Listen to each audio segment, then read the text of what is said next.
Sa 8 bilyong nakasilong, ikaw ang aking nakasalubong.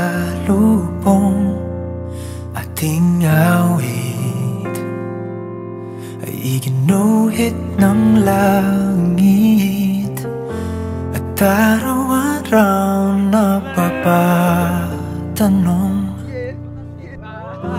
paanong natupad aking pulong, kung bakit. Now I am looking at the person whom God has blessed me 3 years ago. Paano nangyari sa'kin na patingin sa libong-libong mga bituin? Di ko mawaring ikaw para sa'kin. Dalangin kita,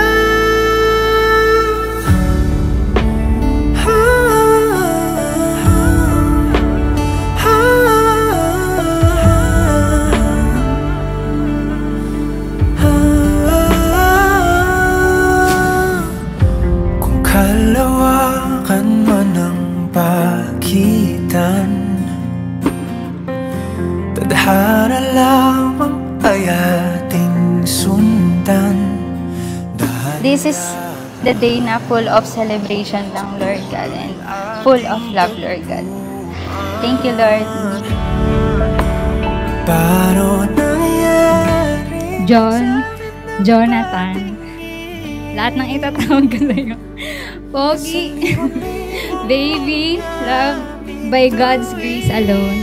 I promise, I vow to love you katulad ng pagmamahal sa'yo. Dalangin kita, di na ka lang darating.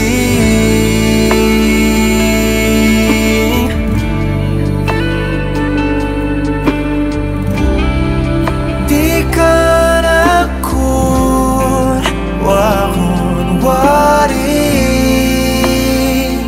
akin.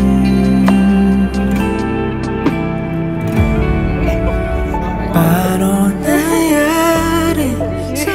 Feel ko talaga ang lakas ko kay Lord dahil binigay niya sa akin lahat. The best partner na kakailanganin ko talaga. I'm so blessed to have and to hold you forever, and na starting today to call you finally my handsome husband.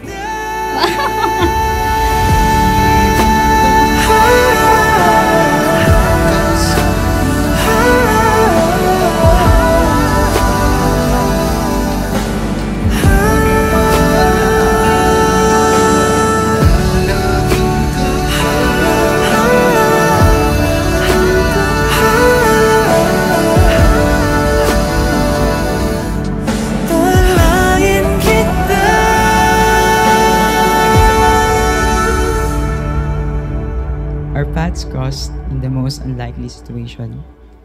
Two introverted souls finding each other during the pandemic season. Tayo natikutin, digdig sa loob ng salamin.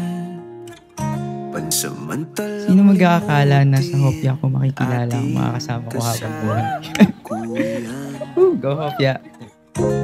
Kapit ka lang sa akin, libutin natin mga bituin.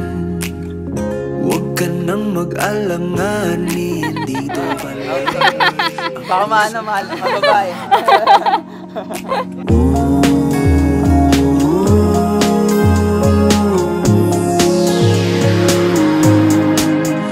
Doon na muna tayo sa sarili nating mundo. It's been 3 years, 1 month, 16 days since our journey together started.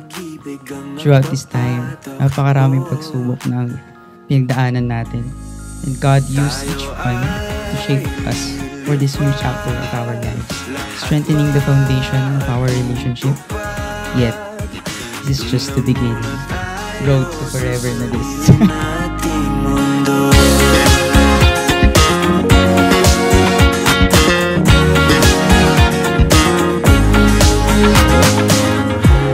At uulit-ulitin, paborito nating tugtugin, walang sawang aawitin, dito walang Habang pasensya ang kailangan.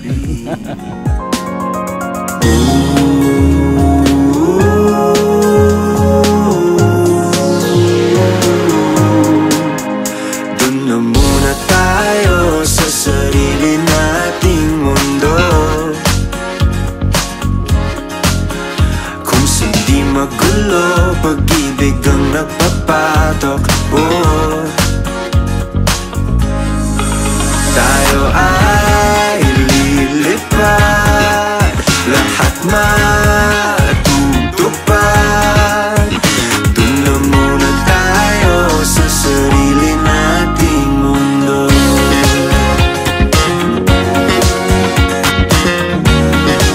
Kopya din pala ang mag-aalis ng pagiging kopya ko sa pag-ibig. Tayo ay